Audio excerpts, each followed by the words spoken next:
this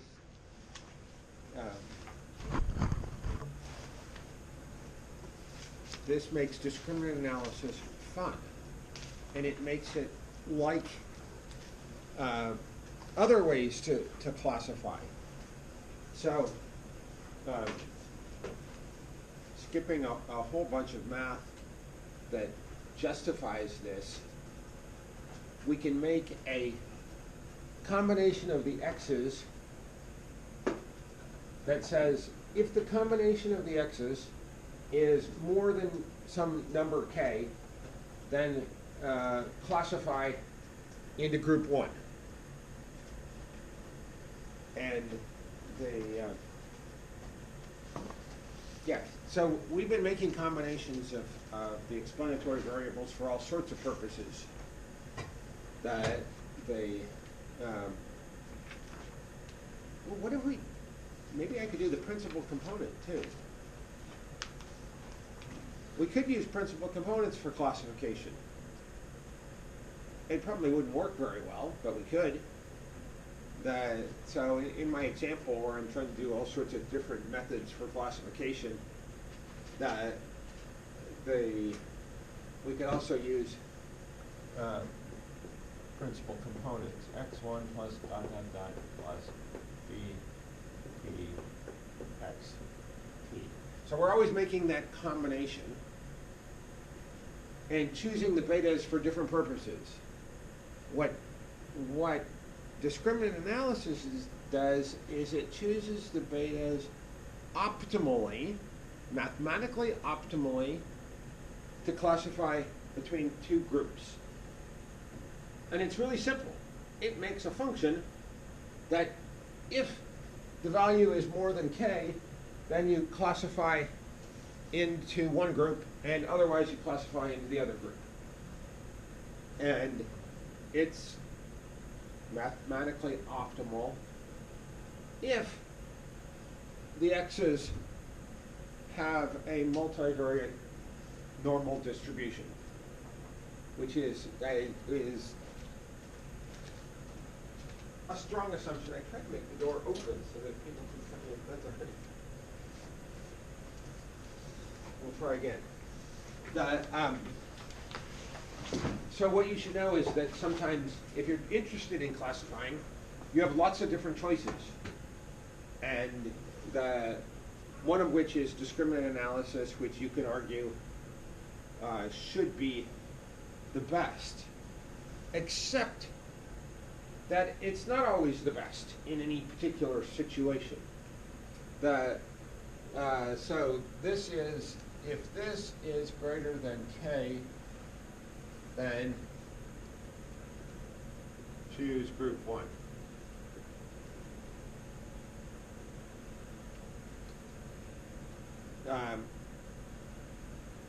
We could also, so this is what's called linear discriminant analysis.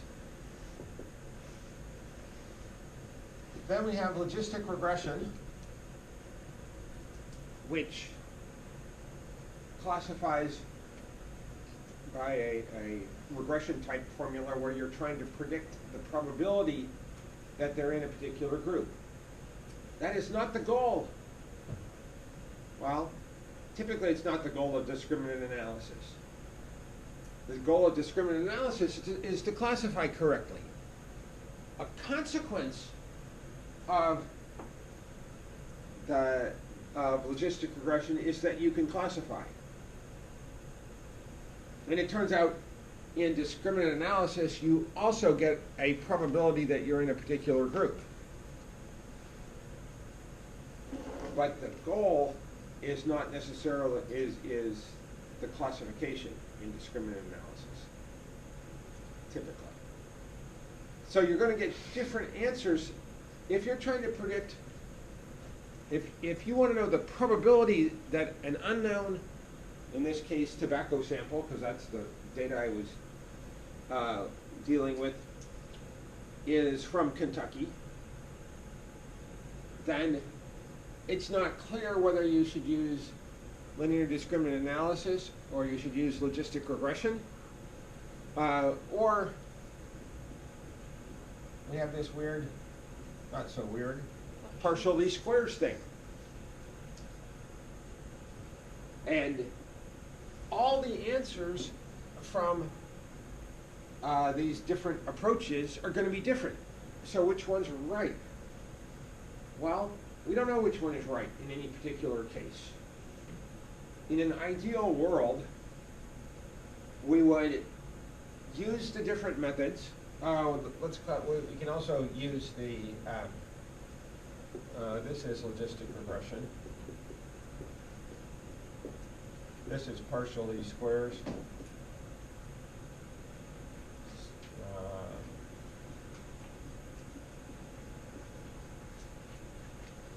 And we could also use principal components.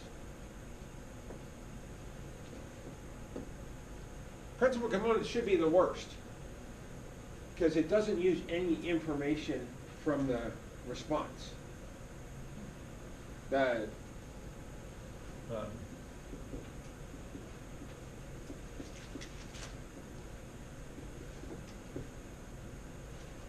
It doesn't mean that it would be the worst, it might be the best. But given all the different options that we have, which one are you supposed to use? Well, it does depend on what your end goal is. But in an ideal world, we would have future data and we could see how we did with the different methods. So this is what I'll be doing this summer with my predicting whether students will get a D, E, or W in calculus. Because I used logistic regression and I wasn't very happy with how it did on the actual data. So I ended up using partial least squares, which I liked. But I don't know how I did because I haven't looked. But I do have data that was generated by the students that took calculus in the fall semester. I'll also have data for the spring, and I'll get to see if how my different methods did. Yeah. Let's see. On the linear discriminant analysis is only optimal if the data is normal. Logistic regression is not optimal in any way, but it works in general really well. Partial least squares is not as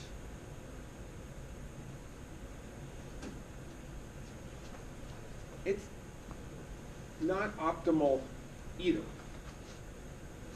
but it uses more of the information. It uses the information. Well, it uses the information differently. Let's put it that way.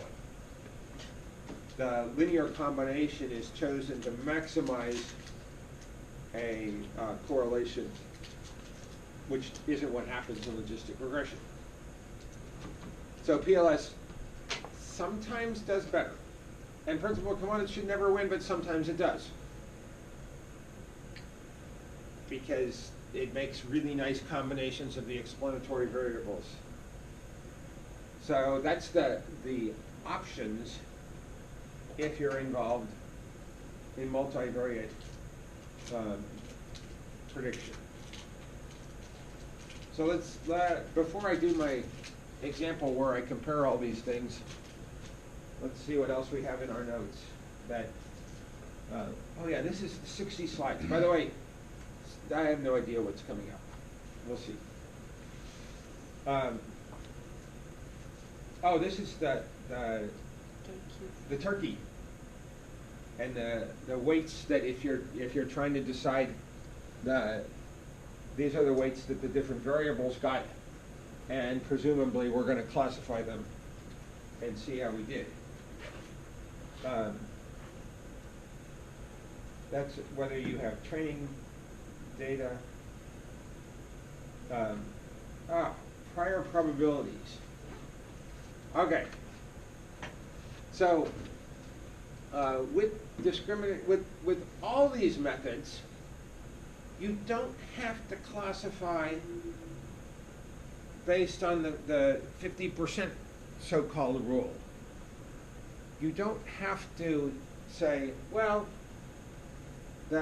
if we use the 50-50 rule, if it's more than, probability is higher than 50%, I'm going to guess that group. That's not necessarily the optimal strategy, especially in this case if you're going to change your assumption about what you think is the likelihood. If you didn't know anything, would you guess 50-50? Prior information, in this case, says we're going to think that there's a 99% chance that you're a wild turkey.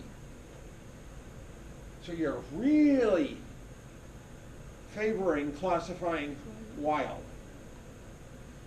So this is the very conservative prosecutor that says, even if we're biasing our answer towards choosing wild, which is good for the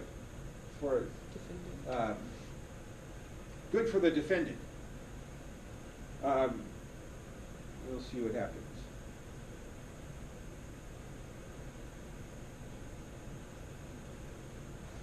So, in this case, the wild turkeys, none of them got classified as domestic, but you get a whole bunch wrong up here.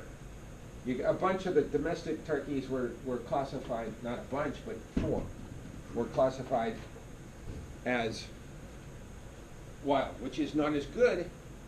So, did we have a previous one where I used 50% weight? That's the cross-validation one. Here's the default on the prior is 50-50, which is fine. That's normally what one would use. But there are cases